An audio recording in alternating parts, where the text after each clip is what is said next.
Well, first of all, we'd like to start out tonight by just saying thank you to all of you for coming out. I appreciate taking the time and the interest to really be involved in some of the things that the community and this council has been looking at. And, you know, we all, I'm sure every one of you out there hates when we vote to do another one of these studies, but this really is one of those studies that I really am appreciative of.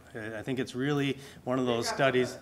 It's one of those studies that we're really looking at trying to bring forward a framework from which to work, and it really creates an opportunity for us to see where we're going to have some of the costs in the future. In the past, really what would happen is something would break at one of our facilities and we'd have to fix it, not knowing whether it was a good investment or not. And this study here is really going to give us the framework from which to work for the future, to really make good, sound decisions on the economics of how we fund things, and also looking at, do we need to start planning ahead? Are we having big expenditures coming forward on some of our existing buildings that we need to start planning for, as opposed to having something major go on and all of a sudden now we got to come up with an enormous amount of money.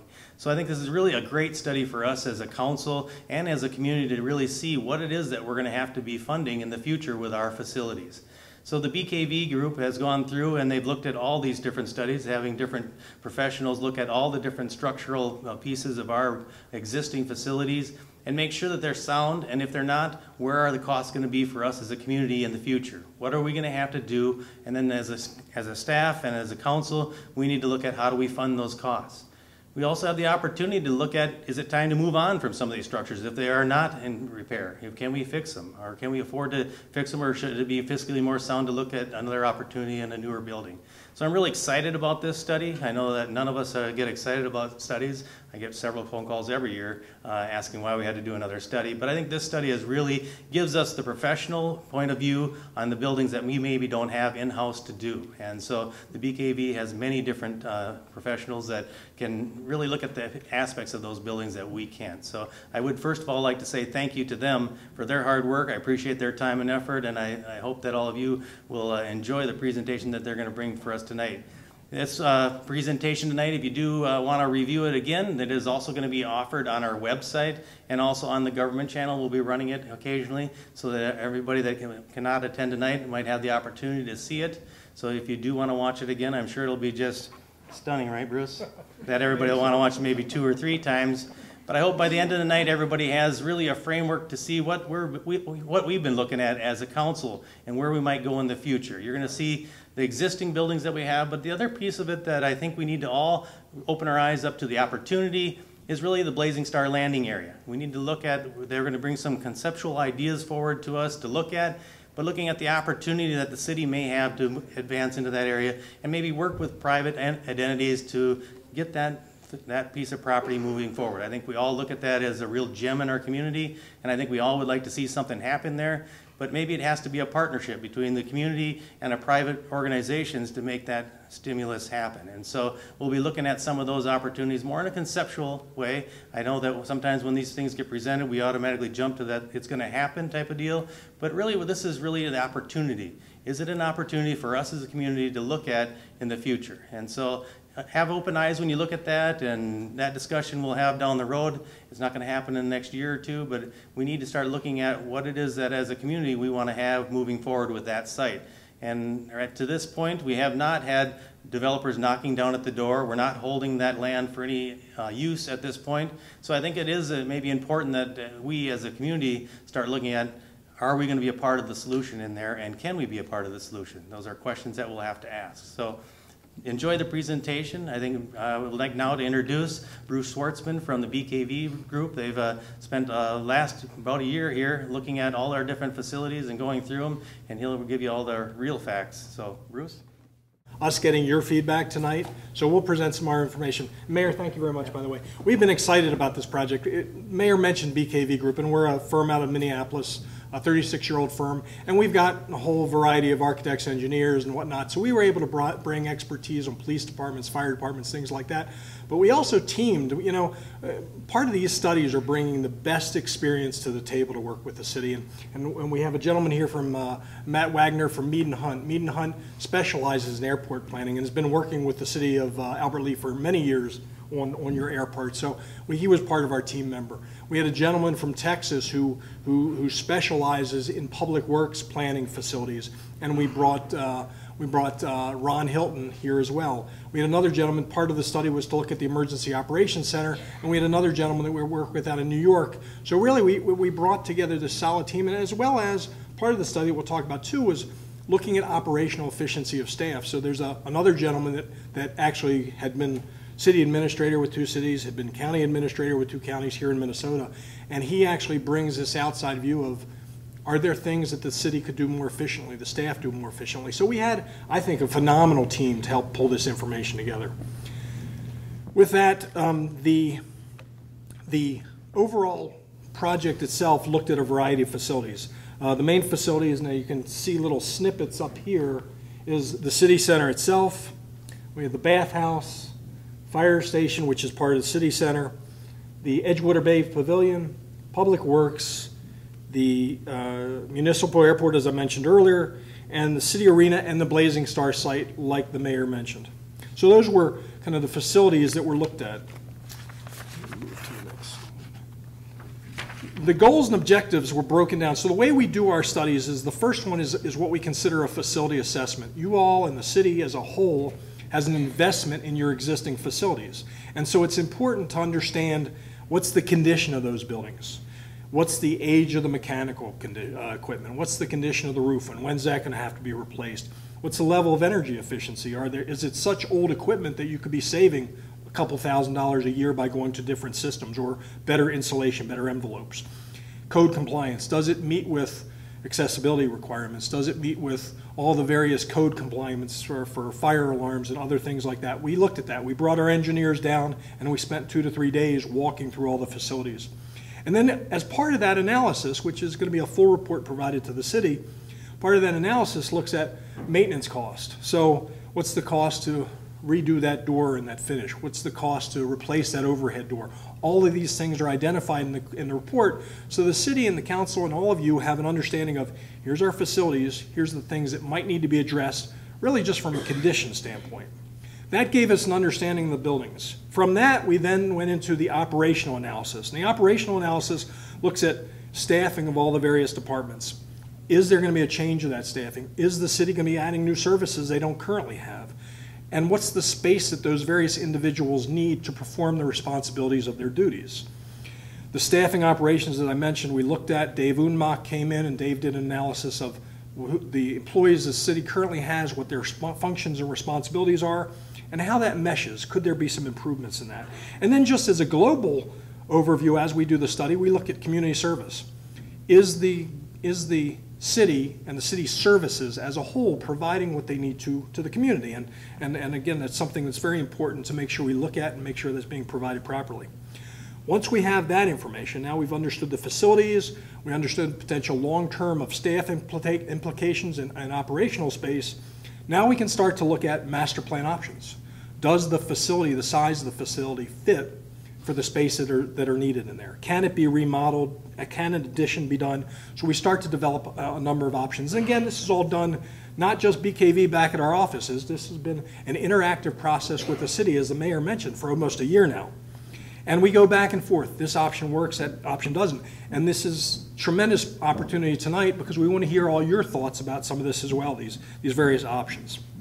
And again, one of the main things is this idea of maintaining and utilizing your existing buildings as best as possible, so each of the options looks at that. The next step then goes into implementation. How do you implement this master plan? What makes sense from a timing standpoint? Can things be phased to minimize initial cost? And then financial strategies as well. So we're pulling together those final pieces of the puzzle right now. I'm Dwayne Jones. I'm with BKV Group as well. Worked with Bruce side by side on this project for the last several months. I'd just like to talk a little bit about some of the facility assessment conditions that we worked on to try to identify where we are with the current facilities and the conditions that they're in. One of the facilities, and some of these I should mention, some of these facilities had different, they obviously all had different needs. Some of the conditions were more operational, and the accommodation of the space that is there operating in the program that's there right now. And some of the facilities had higher needs for the actual physical condition of the building and the site themselves.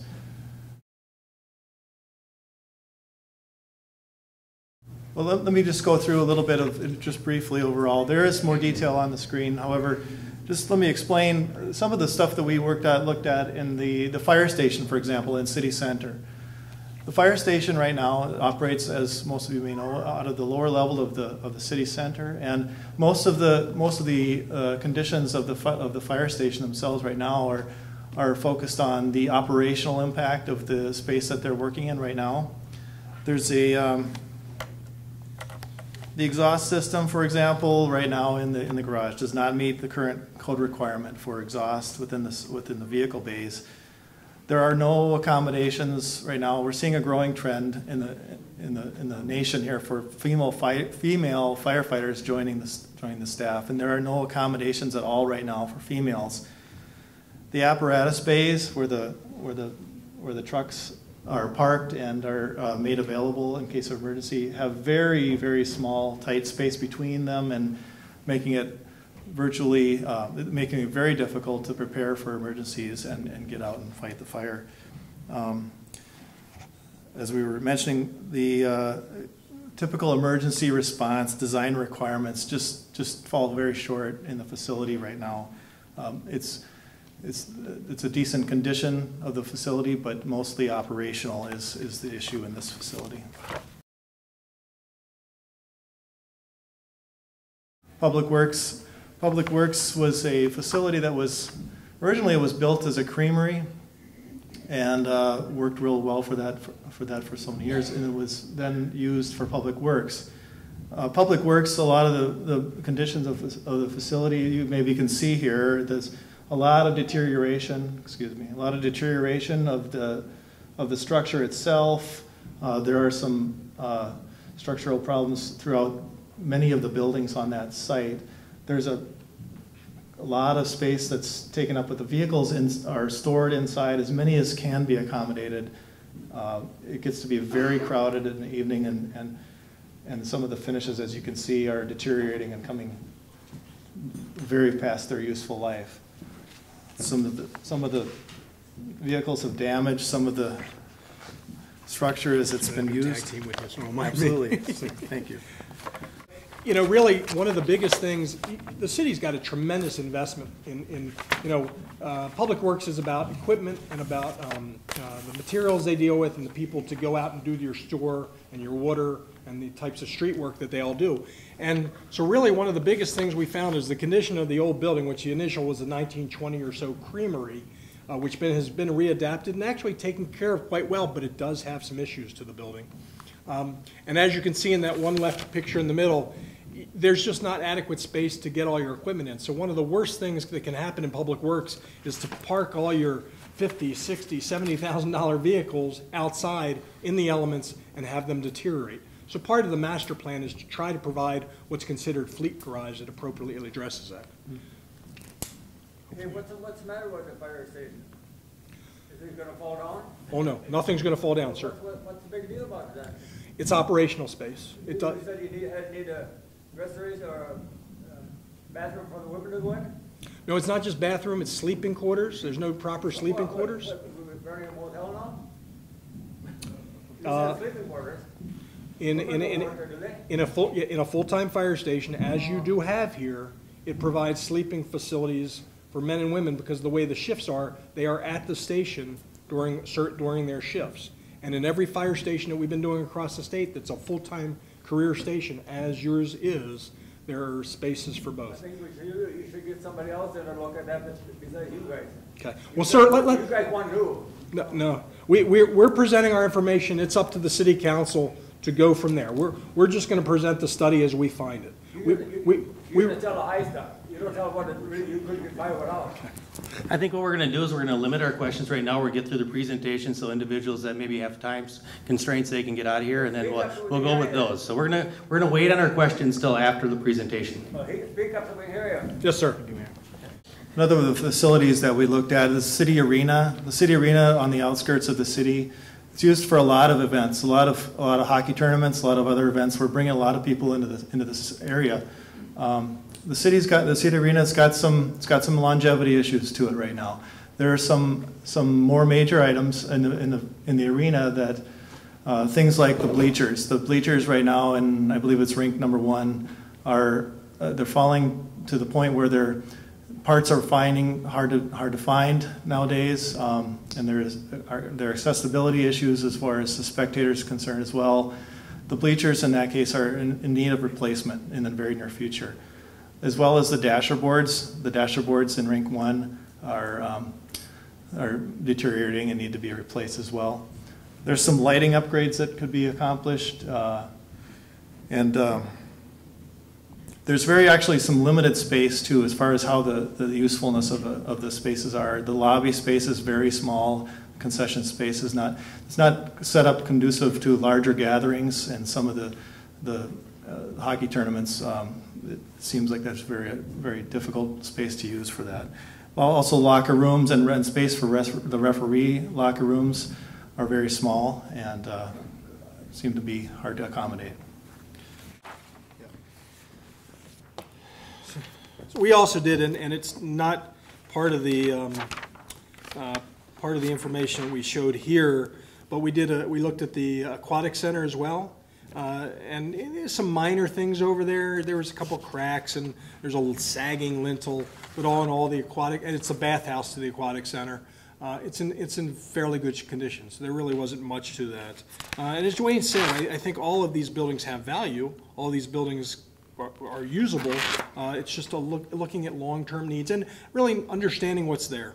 As we, again, as what part of our process, then started to look at the options. So what you'll see up here is these were 2 options that were looked at for the fire station, the emergency operations center, and a potential future police department.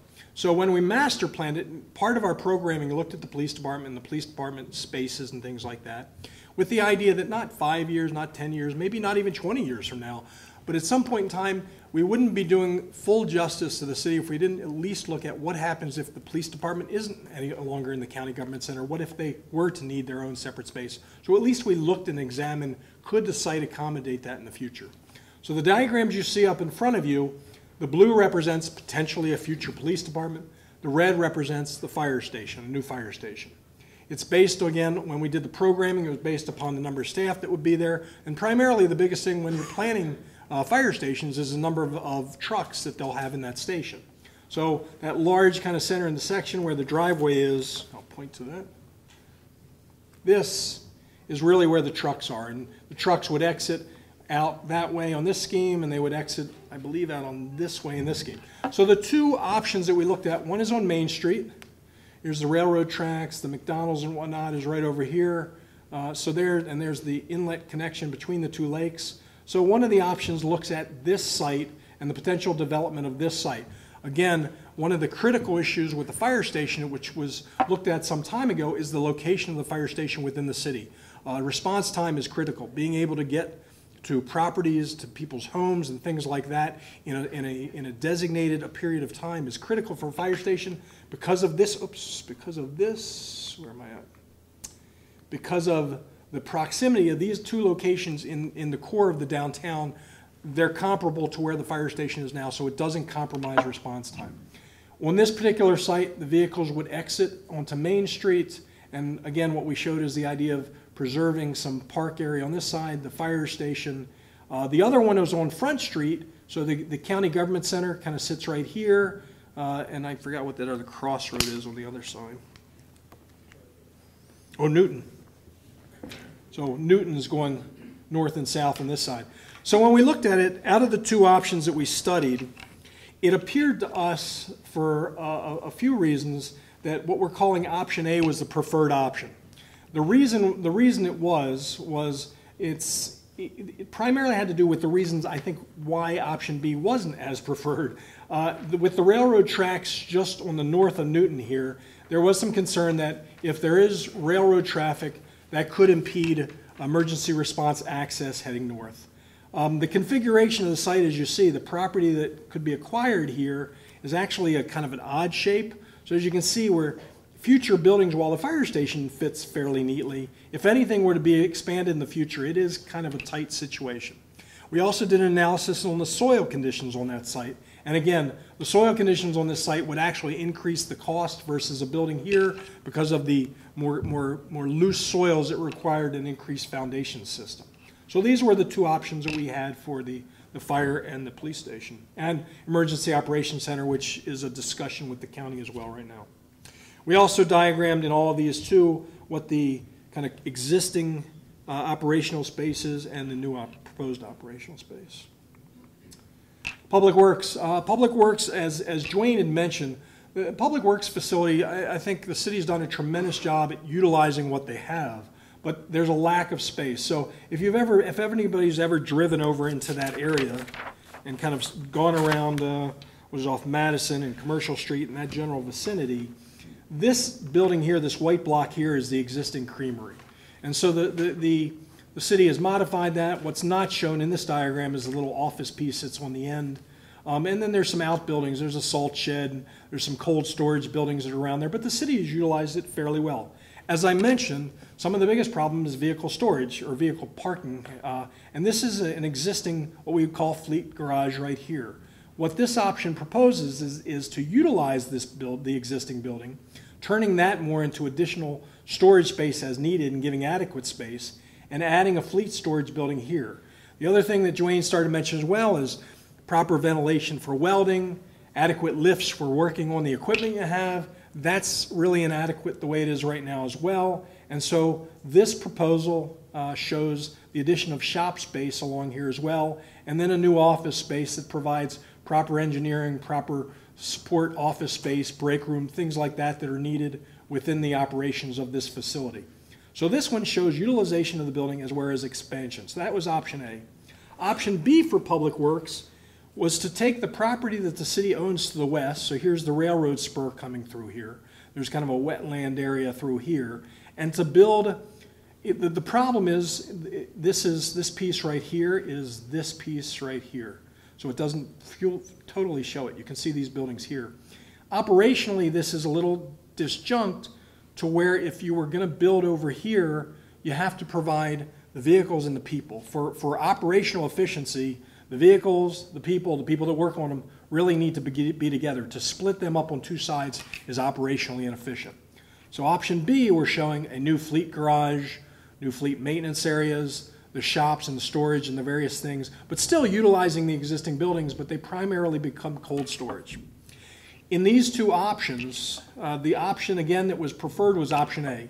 We felt that there was adequate quality to the existing building and use of the existing buildings, that we could make those work with some minor repairs, some minor remediation, and then expand the needed space for Public Works.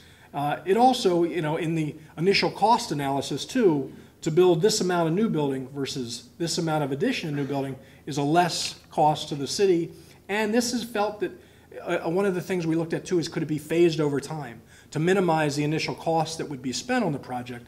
This one allows us, this option allows us to phase portions of it, to build pieces of it and build out other pieces 2 years, 3 years down the line. So again, option A was a preferred option for the Public Works. This one looks at the arena, and as Dwayne said, the college uses it, and you've got the first sheet, the second sheet, you've got your main public parking, you come into the lobby here, you've got some of the kind of space that the college had used over here, the various storage space. I think there's some dog training on the second level. Again, it's not what we would consider by any means a not usable situation. Money can be put into it and made it workable. The two options we looked at though, and this is part of the Blazing Star analysis as well, the two options we looked at is part of the discussion was, is this ice rink in the best place it could be? Is it providing the draw to the community? And both my boys played hockey, and I was down here on numerous times for hockey tournaments, so my kids actually played at these rinks. And actually we probably took the bypass around coming down on the north side and then actually coming through the city when we came from Owatonna.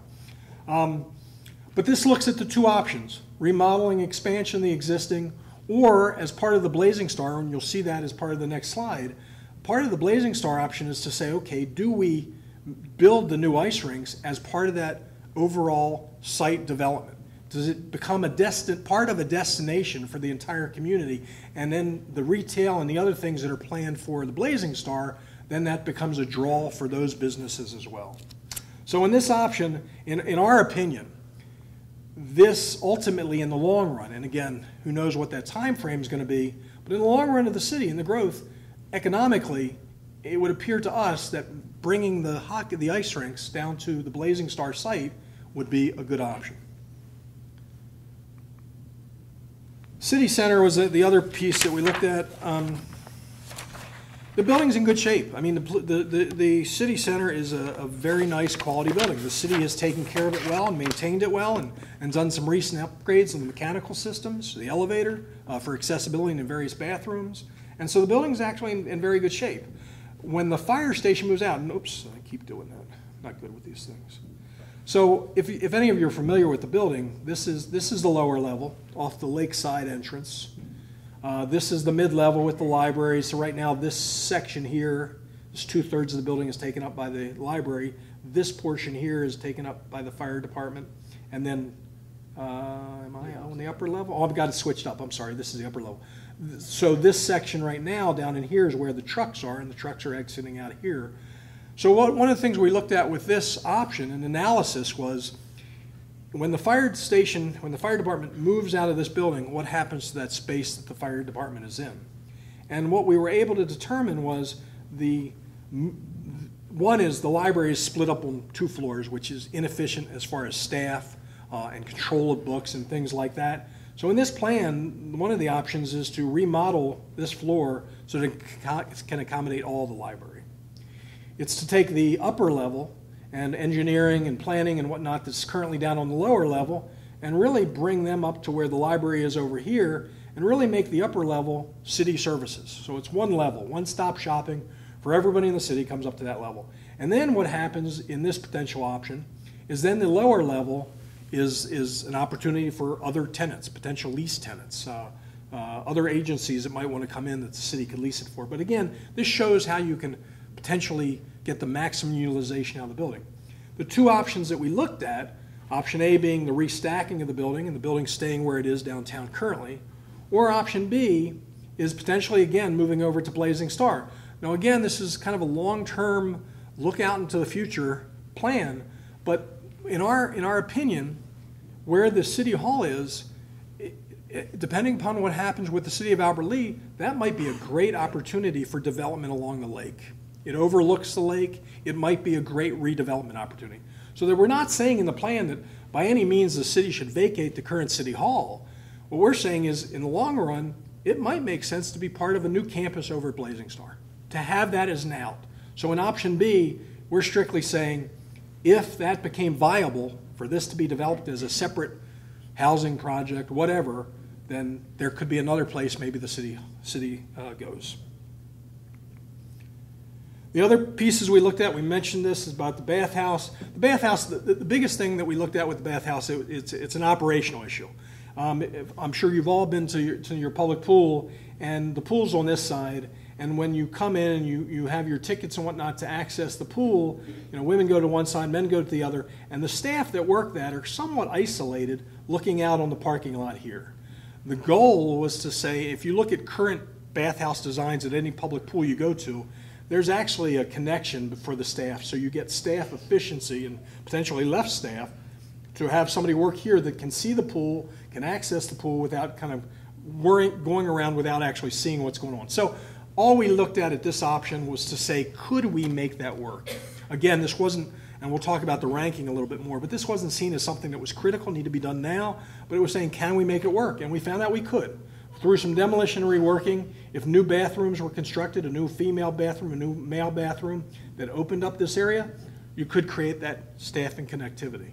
Dwayne, do you want to talk about the Edgewater Pavilion a little bit? Edgewater Bay Pavilion was built originally as basically a seasonal event space, and there are some issues there with acoustics. The other thing we were asked to look at was the ability to make it useful for all year-round use. So we looked at using it and closing it from the bathroom space to the main hall space, incorporating a heating and cooling system, that would allow it to be used all year round. We looked at 3 different systems to do that. And as well as insulating the roof. Right now the roof is not insulated, so we do some upgrades for that to make that usable. And adding some acoustic material to the inside of the roof underside, and as well as just at the top upper part of the walls. We're trying to preserve some of the finishes that are in there as best we can as well. It's a nicely done facility, but in order to get it to be useful for all year use and as well as improving the acoustics, some of those finishes would need to be revisited. What we also did is we looked at beyond the interior of the building itself, which sits right here.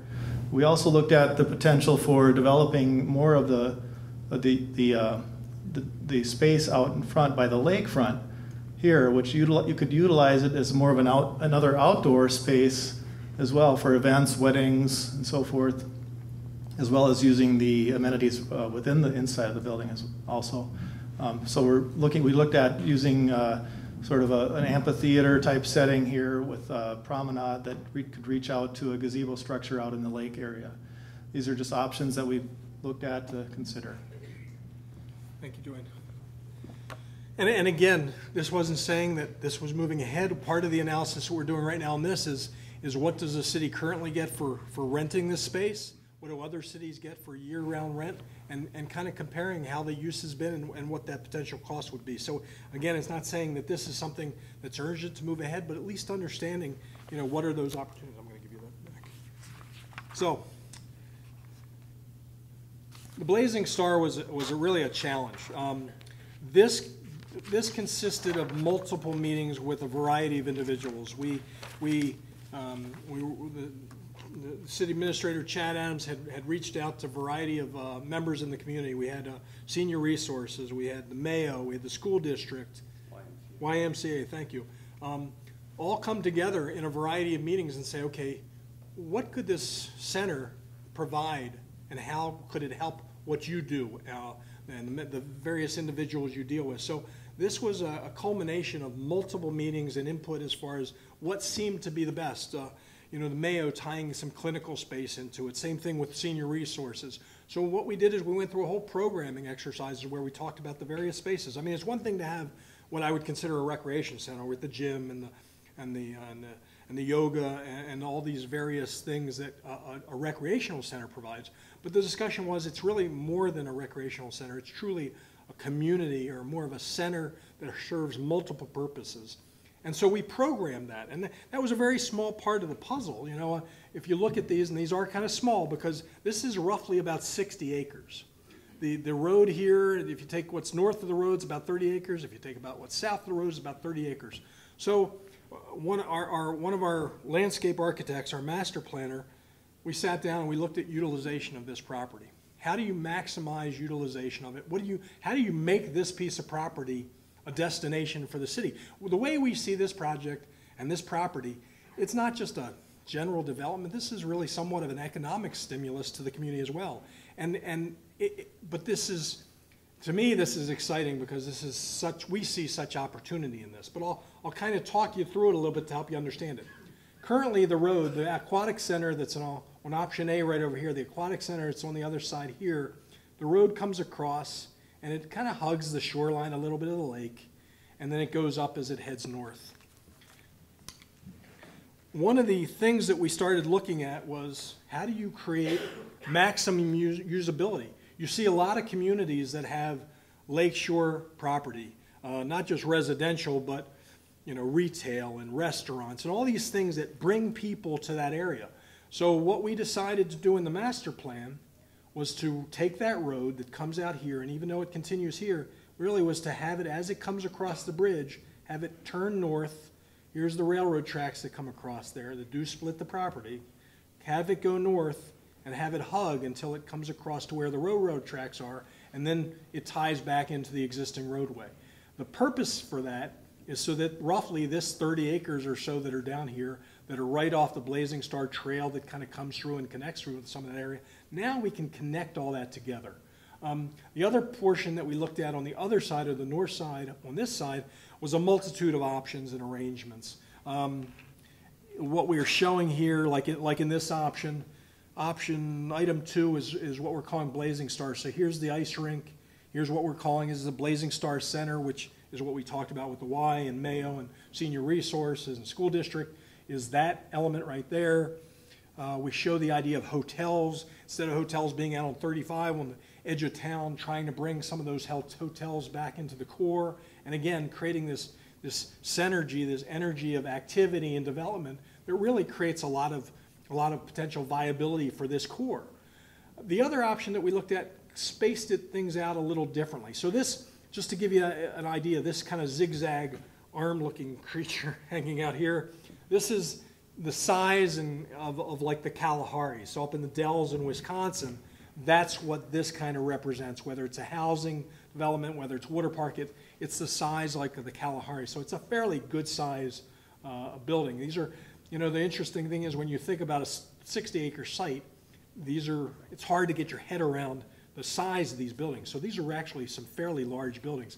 The community center we've talked about alone is about 120 to 140,000 square foot building. So when you think about that little box being potentially a footprint of 60 to 80,000 on one level, there's some good sized property there.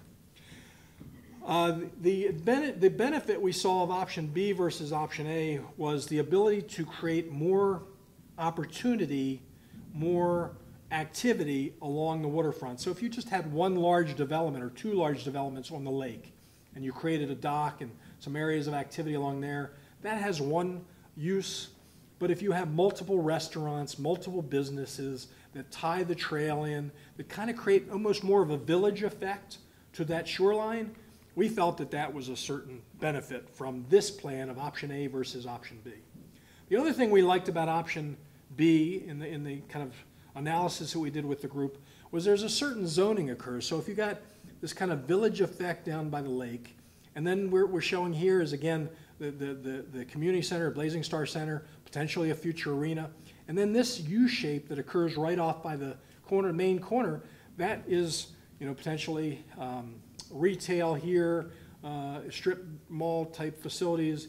It's potentially hotels along there, some footprints of hotels, and that could be developed as well. And then what that creates here is what we're considering this civic plaza.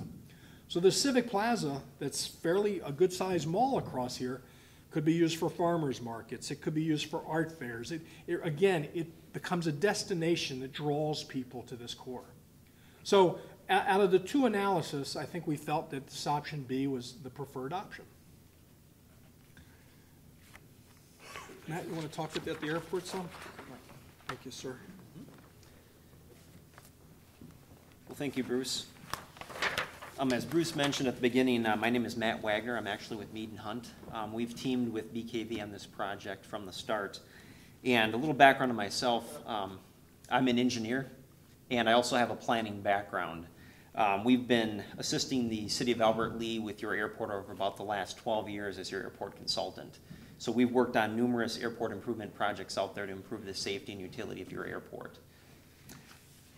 With this master plan facility project, we looked at the facilities at the airport, namely the arrival departure building and the flight school building. The arrival departure building is this white rectangular shape here. It's adjoining a hangar. And then the flight school is located just off the page here, up adjacent to this hangar. The arrival departure building was built in 1972. That building has reached about the end of its useful life. The areas for passengers to come in and sit in when they get in with a flight or before they leave is not quite big enough for the types of flights that come into your airport.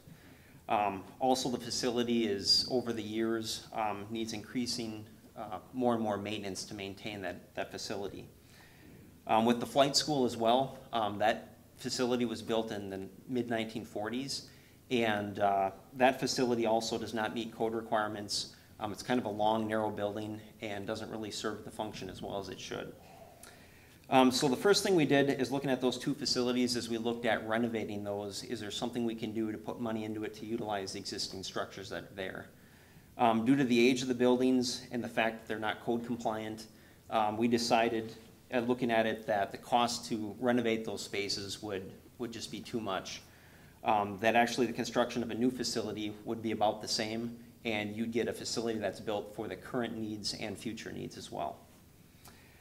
So we looked at several options with the Airport Commission and the City of Albert Lea, and this option that we're showing here, option 7A, is the preferred alternative. You can see the building here.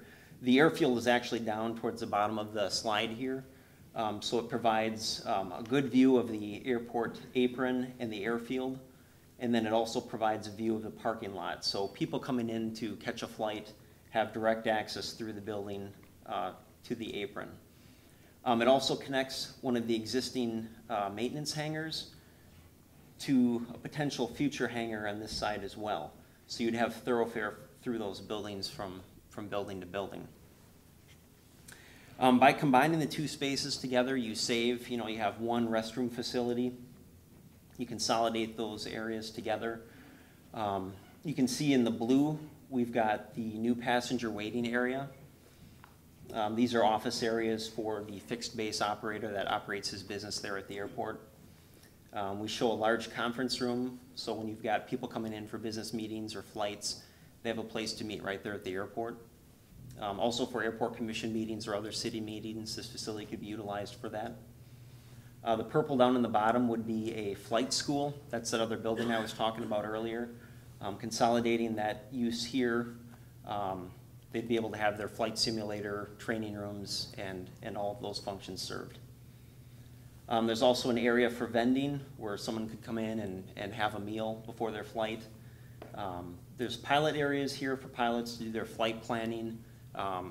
When people come into the community for meetings and whatnot, pilots have a chance to utilize the pilot lounge to rest before the flight going out. And then we're also showing a shower facility and restrooms that are ADA compliant, and then also storage and janitorial closets. So this preferred layout meets all of the current and future needs that we could see for the airport. It's well organized and efficient. And then furthermore, through state and federal grant monies, the City of Albert Lea can leverage its local funds by utilizing those grant monies. We did an eligibility study with the FAA and MnDOT through this process, and about 15 to 20 cents on the dollar would be the City of Albert Lea's responsibility. The FAA and MnDOT would make up the remaining 80 to 85 cents on the dollar. So with this project, it really leverages the city's funds. With that, I'll turn it back over to Bruce. Thank you, Matt. Appreciate it.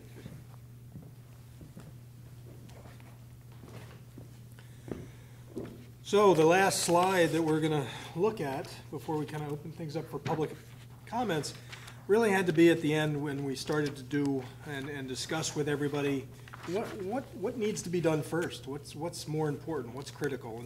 And the way we analyzed that was basically existing condition, operational space requirements, operational efficiency, economic stimulus, and basically services enhanced to the citizens of the community. Those were kind of the main ranking criteria for what we felt helped us to evaluate which one should be done in what kind of order. We felt like based on condition and operational space, Public Works needs to be done first. Again, the equipment's being stored outside. There's not the proper operational space needed in Public Works, and it can be phased over time. So it's a fairly low economic impact, and it can be moved forward to make sure that the space can be accommodated over time. The fire department, as we mentioned, the operational space and the safety of the firefighters and things like that, based on current National Fire Station design standards, again, we felt the fire station was something that should be looked at and kind of moved ahead with. The Blazing Star Center, as I mentioned earlier, is going to be something that's going to take time to cultivate. It's going to take really more of what we would consider a private-public partnership. It's going to be getting together with the school district and the YMCA and the senior resources and potential developers and look at how this can occur over time. This is definitely not a quick item, but it's going to progress over time. It would be unfortunate in my mind to leave that piece of property undeveloped and just kind of sat there for a long period of time. So we think that that's important, but it needs to have focus and vision, and it's going to take time for this to develop. And then as Matt mentioned, the airport, for the city not to take advantage. When you think about what the airport brings to a community, the various businesses that utilize that, the various individuals that utilize that, and the amenity to that provides to the city as well, based on what it's costing the city, we felt personally like the airport was almost a no-brainer. That made sense. It'll help the business that the airport generates. So I think with that, and another thing I want to point out real quick too is we do have comment cards in the library. We have brought some pens and some comment cards. So even when we're done tonight, if any of you have some thoughts, some concerns, some comments, please jot them down and drop them in the box we provided out there. We want the input. We want to know what you're all thinking. And then I think the city might be providing some kind of a link as well. So, thank you, Mayor. Well, I think that anytime you take on a venture like this, you're all probably sitting there going, holy cow. There's a lot here. And I think that it's important for all of us to look at this as an opportunity. This is an opportunity for our community to look at the facilities that we have and how do we move forward. I don't want anybody to walk away from here scared tonight that the city of Albert Lea is going to move ahead with every single one of these projects today. But I think it gives us a framework from which to work from so that we know the concerns of the different facilities that we have and looking at the options. What might be the best for us as a community? It'll stir a lot of conversation, and I hope that all of you that have been here tonight will go out there and look at it as an opportunity for us as a community to do what's best for us in the future. And there's a lot of money associated with this, and that's what scares us all. But that we have to be realistic in understanding that the facilities that we have, we need, and we need to move forward with that. And so understanding what there is there and what the concerns are there and how we address those in the future is really important to all of us. And so I want you to look at this as an opportunity tonight. I appreciate you coming.